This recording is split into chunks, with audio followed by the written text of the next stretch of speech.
We were talking last week about the story that you have created for yourself and how that relates to the brands that you currently serve or you currently work for, because they're your brands, but you're also filling work for the brands that hire you to do that work. So you got brand. It's almost like you get in this labyrinth of brand. If you think of a brand like that, it can become very easy to get lost. But that's why you need to create a brand story or have stories associated with your brand, like the story you told about the carrier pigeon. Stories like that are stories other people now tell about you. And I don't think people understand what, everybody talks about, you got to be a storyteller and all that stuff, but they don't know what the stories are. And I guess this is a very long-winded way of saying you demonstrate the story that you are. Do you have other examples of clients that you've begun to engage with or have long engaged with that were like attracted not by being sold to by you, but by hearing your story from others? I would say majority of all my clients have come from those stories. They've all come from other people telling those stories and building those relationships like that. They know where I've come from. They know what my story is. I don't really get people who don't know that. They've been passed on from other people. Okay, well, let me ask you this. When they engage with you, and even if that engagement is just getting to know you to see if it's a good fit or not, what do they tell you is the reason they came to you? I think the fact that I'm a business owner, for most of them, because I can relate to that they've got a business, that actually sells them. It's like I'm on their side. I'm not just a creative who's living in creative world and dreaming and coming up with amazing things. I actually understand business. So when we start the conversation, that's important to them. If they're not making money, they can't pay me. So I'm really coming from that big picture direction. Like, okay, what's your business? What are you selling? What is great about you? And that's how we build the brand. And when you said before, how do you deal with different brands? It's like when it's a true story, it's not hard to remember. Yep. Like when you know who the people are, like it's not hard for me to know. As soon as, I've worked with them, I know their story.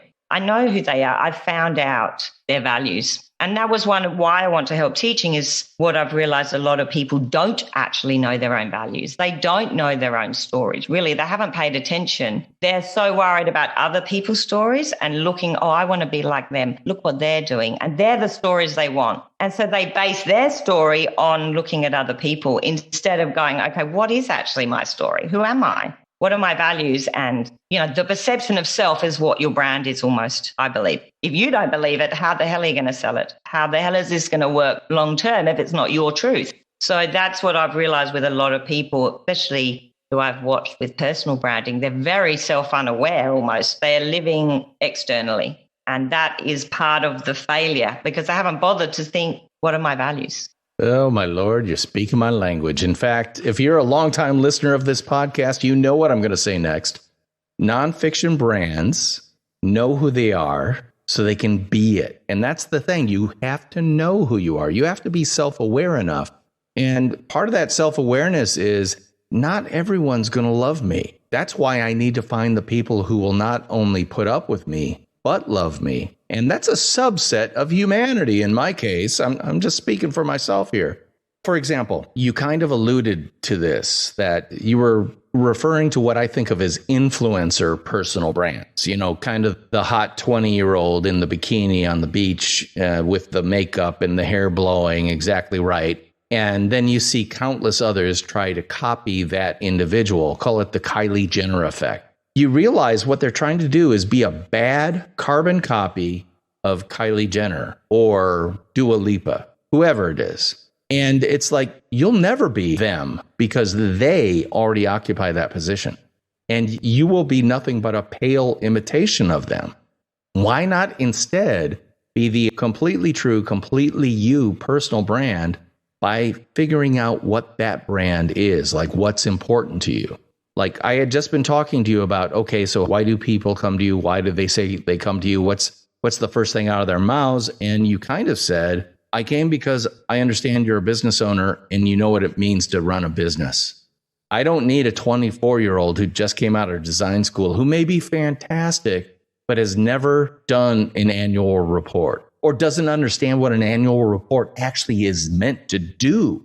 Instead, I'm willing to pay what you charge and have you become deeply enmeshed with my company and understand our story. And frankly, a whole bunch of intellectual property that we would never want our competitors to know. Because as a business owner, you know that intellectual property is the only thing that differentiates us from someone who does exactly what we do in a slightly different way. I have to get to know them. I have to get in their business and be part of it, know where they make the money, what do they like doing, what's easy for them to do. That's how you get success, not just by like, oh, I'll just sell that because the business owner said, I want to sell that. Yeah. I believe it's a big picture thing. Yeah. It's definitely branding it's big. It's not advertising. It's not a logo. I believe from the beginning, your actions, that's why at the beginning, you don't need to spend loads of money because your brand is building as soon as you interact with the customer. You're starting that interaction in your brand, and that's the story they're going to tell. And they will see your brand by your interactions and your energy. Yeah. One of the tests or one of the questions I'll ask people when they're talking about how important is brand, I'll say something like, let's say that you have a salesperson on your team who's absolutely fantastic, has the highest numbers of anyone who sells what you're creating for people. Is it ever possible that your brand would tell you to fire that person, to let them go? My answer to that is yeah, absolutely. Because if that person is toxic, if that person is tearing apart your team, if that person is painting your brand, maybe they're making the short-term sale, but losing the long-term relationship, yeah, you need to let that person go. And here in the United States, we have our own sports teams. I'm sure they're similar to those in Australia, where a team will hire a top player to come in and turn a losing team around. They pay a ton of money to that top player, and that top player can't turn the team around because they are toxic. Now, they're very high performing, but they can't turn that team around. However, there have been teams that literally don't go for just the big name, the marquee player, but they look for someone that is completely aligned with their brand foundation, their core value foundation. And that one fish, adding that one fish to the aquarium, can make that aquarium thrive because they are aligned with that brand. Okay, I'm switching from sports to fish, but I hope you're following where I'm going. Internally, a company, one of the companies I worked with for a long time, they've grown bigger. They're going over the 50 to 100 staff. And when you get to that point, you need your brand values almost advertised to your staff. You need Absolutely. to bring it's having that strength. I've loved watching and working with them, bringing that leadership team up and those people from the floor up and, seeing those boys over 12 years now are leading departments. And as a company, with management, we've worked on really almost it's like you're internally advertising to bring that team spirit and to bring them together. What can we do? So they're proud of working here and then they're giving they want to stay here. It's expensive as a business owner for staff to keep coming in and out. I've got to train someone. I've got to look for someone new. So you want to build those, especially I think when you're larger, you need almost that internal branding. Your message has to be strong throughout everyone who's working because as you say, you have someone loose who's not standing by your company, they can really damage your brand a lot. The internal workings of your brand and externally if they start loose, not treating customers correctly. This episode of the Nonfiction Brand podcast is brought to you by my brand new book, Nonfiction Brand. Discover, craft, and communicate the completely true, completely you brand you already are. Now available on Amazon.com. Too many people for too many years have labored in obscurity. Why? Because that's the way it's always been. Work for someone else and remain nameless, letting others take credit for your hard work. But in today's hyper-connected everything is media world, that's all changed. In 1997, Tom Peters outlined the tenets of a new concept, personal branding. Fact is, if you're not actively branding yourself based on who you are, what you do, and how you do it, you are leaving opportunity on the table. But with this book and a little bit of work, that opportunity is 100% yours to own starting today. Christopher Wilshire, CEO of Egg Strategy, said, "This is the kind of book that changes how you view the rest of your career and how you go about amplifying your value to the wider world." To get your copy, head on over to Amazon.com and search Nonfiction Brand, and let's get you all the credit you deserve for the completely true, completely you brand you already are. One of the stories I'll often tell when I do presentations, I kind of illustrate the value of having a brand by showing a brand that was destroyed, but it was completely aligned as a brand, and that brand is Uber, right? Back in the days of Travis Kalanick, the founder of Uber. Very sharp elbows, very forgiveness, not permission oriented culture. Go, go, go, go, go. Violate regulations left, right, and center, but go, go, go. And that's true disruption. And for the longest time, he was kind of like the prince of disruption, right? Well, then he got into trouble, and overnight, a video went up on social media, that powerful group of channels, and it showed him berating one of his drivers. And that company shed $3 billion, that's billion with a B, dollars worth of market capitalization in 24 hours because the CEO of the company blew it up. But here's the thing that I make the point about. Travis Kalanick was the brand. Uber followed his example, so much so that the day after he was let go by the board of directors of Uber, something like 2,000 Uber associates signed a petition to get him reinstated. What they were saying is, he is the brand. We want to be like that. And the board of directors, I think very rightly said, that's great. We can't be that brand anymore. Why? Because more than 50% of the people who take our rideshare rides are female. And a rough, slightly misogynistic brand is not going to allow us to grow. We need to clean ourselves up. So what did they do? They brought in some very high profile, highly qualified female executives and made a very public show of trying to turn that brand around. That is the power of brand. When the CEO of the company is not creating a brand that can thrive, scale, and sustain itself, something has to be done. In this case, kick the founder out of the company. They did, I think one of the things with them, they got curious too. I've actually seen the lady speak who was on the team, the design team for the Uber logo. And wow, they had a lot of fun. They traveled everywhere asking questions. How is this working in India? Trialing different things to really, even though it's a very simplistic logo, to get that brand value, to find out it's not about the logo. It was like, how are we going to work for people? How does it work in this country? What do they want? You're talking about the logo that came after the Travis Kalanick logo, yes. Which was, what the heck is that? Is that, I don't even know what it is. It started out as a big U for Uber. So you see a big U on a car, that's an Uber, got it. Then it came out this circular thing that looked almost like a circuit board or something with a square in the middle of it. What is it? And then it came back to a very clean, modern typeface. Slate gray, charcoal. It's kind of not a silver, but not a metallic. But anyway, it's simple, modern, clean, almost like Armani in styling. Classic, but modern. Yes. Great combination. And that's why you need to hire designers. When you were saying in the first episode last week that you study fonts and typography, I'm like, oh my God, I love that. Because I'm like, okay, do you remember the movie Amadeus or the play by Peter Schaffer, Amadeus? At the end of the first act, Salieri is the court composer for the Emperor of Austria or whatever. And Mozart, this little upstart, comes in, and Salieri had created this piece for him that was dun dun dun dun dun dun dun dun dun dun dun. Mozart heard it once, sat down at the clavichord, and started doing variations on it. And Salieri's mouth just dropped open. And he, at the end of the play, at the end of the first act, he curses God because God gave him the understanding of what greatness was, but not the talent to achieve it. I am the Salieri of fonts and typography. I can recognize good stuff, but I cannot create it myself. That's why I'm proud to say I'm a writer.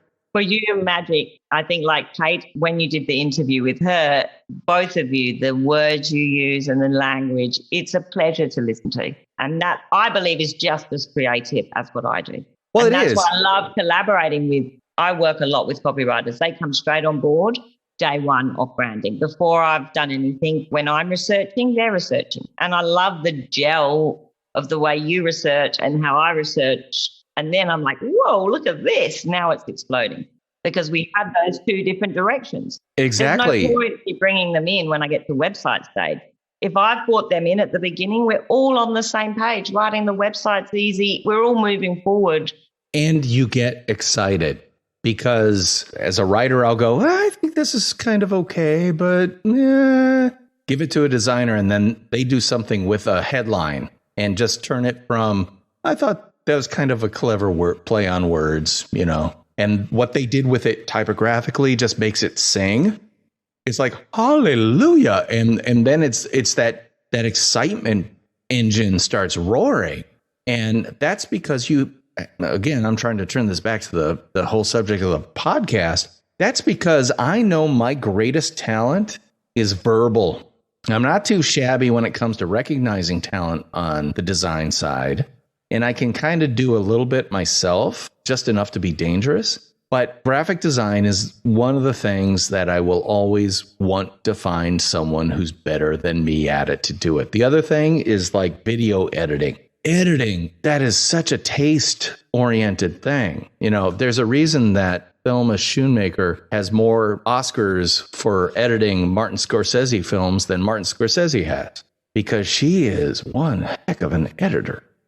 You mentioned the fact that having owned a business is very appealing. If I asked you to pick 3 words that are pillar foundation words or phrases that describe you as a brand in a way that would communicate the majority of your value to a potential client, what would those 3 words or phrases be?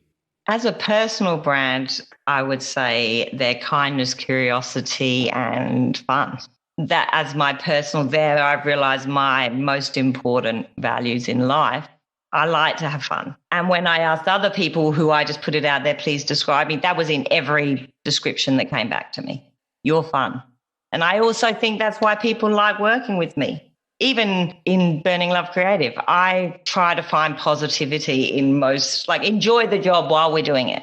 Even if I'm mopping the floors, let's sing and maybe dance with the mop if we need to. Like I will put in good energy, whatever I'm doing. So I think that positive optimism would be also what people would like as part of my brand. How difficult is that for you to demonstrate in everything you do, including things like posts online? Do you find it a task, or is it, no, I'm just being myself? I'm just being myself.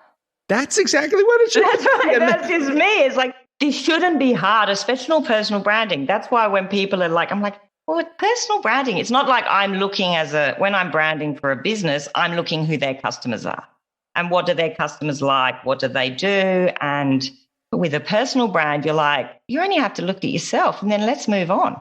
Like you said, most people they're not 100% sure of themselves. You have to know those weaknesses as well, I think, and recognize them and accept them because, like you said, there's lots of people who aren't going to like them. Yeah, you'll find this out when you read the book. And thank you, by the way, very much for ordering that book and getting it all the way down to the Antipodes. It's really nice as an author to have another continent exposed to my virus. And you'll learn very early in the book where I talk about Tom Peters, the American thought leader, business dude. I mean, he's just amazing. He came up with the idea, or first promulgated it or wrote about it in 1997. I know that because I saw the article in 1997 in Fast Company magazine. It was an article called A Brand Called You.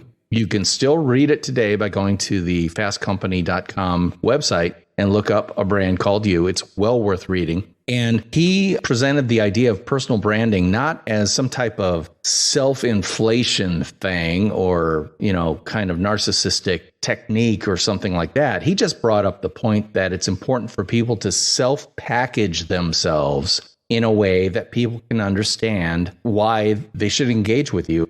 Everything about the book is based on that idea about that self-packaging. And I actually, Wikipedia, the definitions change all the time. The one I pulled from 2018, I love because it really highlights the idea of that unlike self-improvement, this is not about self-improvement, it's about self-packaging. How do you package yourself so that people can understand your best qualities, the truth about who you are, what you do, and how you do it? And I think that's incredibly important. And by the way, just like you said about yours, when you do it, it's not hard because you are exactly who you are and you are being it. But here's the thing. You have to know who you truly are so you can be it. Now, earlier, I think in the previous week's episode, you mentioned the fact that you went to London when you were a silly girl because you thought you were going to get married. That was a recognition that at age 19, you did not know who Lisa Galea was. And I see you violently shaking your head right now. And can you talk to me about that? Well, what is the difference between the Lisa of today versus Lisa of 19 in London? Well, I think we're constantly evolving. Our brain is changing from every interaction we have in the world.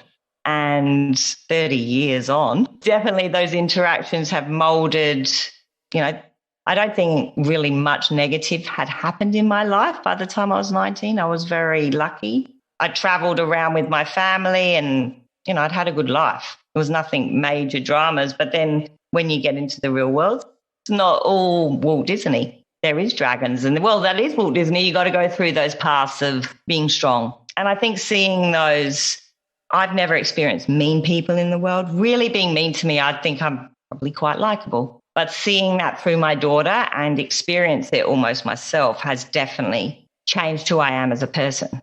Well, let me ask you this. Going back to the 3 words you talked about, which were kind, fun, and what was the middle one? Curious. Curious. Okay.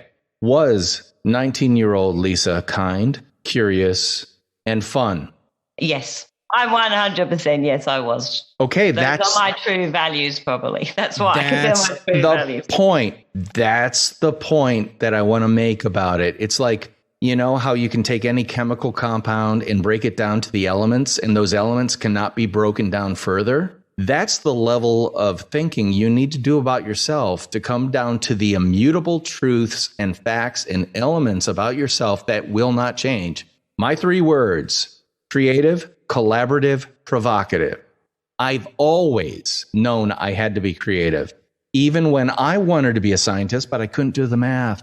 Oh, I'm good at math. Oh, I'm terrible at math. So guess what? If you don't speak math, you can't do science, but I love the creative aspects of it. The collaborative part, that came harder because I wanted everything to be mine until I realized that no, I can get things to a certain level, but collaboration can always make it better, can always make it greater. And while I always wanted to be that little kid coming home from school with a picture that mom puts up on the fridge, I still want that. But I recognize if I really want my mom or the mom in my head to put it up on the fridge, I need to work with someone who's better at typography than me and has better color taste, stuff like that. So I better be collaborative. And then the third one, provocative. This is the part where I've accepted something in myself, which is, wait, I didn't mean to insult you. I was just trying. I was excited. I wasn't angry. I didn't mean to scare you. And sometimes that kind of puppy provocation comes out that, come on, but that's my value to people, which is I'm at least provoking you to get out of your mental frame long enough to take a look back and go, wow, that scares me, but we could and we should do it. 100%. So, and that's my value to people when they work with me is you're not going to get what you asked for. Well, I take that back. I will show you what you asked for. And then I'll show you something that'll make what you asked for an afterthought. Because the second you see this idea, you're going to go, wow. 1, you collaborated with me enough to make me feel like I've got ownership in it. Therefore, I feel like I've participated. Therefore, I like it. I'm pretending to be a client right now. And that, by the way, killer ninja trick. You want people to buy great creative? Invite them into the process. Take their idea, and sharpen it and polish it and keep it in. But maybe it's not the central part of it. Doesn't matter. If they've got their fingerprint on it, they love that idea because it's partially theirs. And by the way, a month down the road, it's 100% their idea, which is fine with me. Exactly. I'm not attached. I'm here to make people shine. That's what I feel I've done with my business. I think it's interesting. Sometimes our biggest strengths are also our weaknesses. Yeah. They can flip when sometimes I'm a bit too curious. I do upset people with questions. That's what I like to do. Sometimes maybe I shouldn't be so fun. I would have, I've got to accept I'm not the best at doing repetitive tasks. So you can't always have fun, Lisa. But it's also one of my strengths. So it's a balance, definitely. But that's the essence of self-awareness. You're aware of not only what you're good at, but what you're bad at, what you really don't care about. Like the fact that I'm not a big fan of social media has made me reassess what I do, because I started to want to be like other people. I hate to say this, but I started doing it. Like finding people that I wanted to be like, I'm not talking stylistically. I'm like, I should have a business like Jay Bear, who is a big guy here in the United States, and how he does stuff. Because I want to do speaking. Yes, I still want to do that. But the idea of like doing courses, I thought I should do some courses, create my own courses, let people buy them, do the whole Amy Porterfield selling, launching stuff, the Kate Toon stuff, build my own mini empire and all that stuff. Guess what? You didn't really stick because it's not me. Exactly. I had the same when I met Kate. I think I was at a conference she spoke. We met in a dodgy pub. We're both like you, been in the same industry. We went off, had a great night together. And I was like, I need to be like that. I should be making courses. Look what she's doing. She's not writing anymore. And then I've like watched her journey and been part with her journey. And that more and more, I don't want to do that. Like there's no way I would be passionate to a group. That she's amazing what she gives to the group, but it's definitely, I'm not up for that. Yeah. And I wouldn't like to do that long-term repetitively. So you got to find what makes you happy each day and what you enjoy doing. And I believe also is our job, ask customers that, because that's actually how they have successful businesses. Yeah, exactly. It all comes back to knowing deeply not only who you are as a service provider, but the depth of the truth of the clients you serve. So you can really tell their true stories via type, via color, via copy, via experience, via every touch point that you can affect as a collaborator of theirs. I love to say a brand is everything from your CEO's public behavior to the way you answer your phones. 100%. And it's true. Well, this has been a fascinating conversation, and I really like meeting you. Lisa is one of those people who I got to know through the inimitable Kate Toon of Sydney, Australia, who is a big friend of mine. And when you talked about meeting her in a dodgy pub, I'm like, oh, yeah, I get that. Because that's exactly how we met. Well, it wasn't a dodgy pub, but it was still drinks were being served, and it was an instant, I get you. I get the depth of you. She was giving me crap in about 30 seconds. And I'm like, any woman who feels comfortable doing that, I like.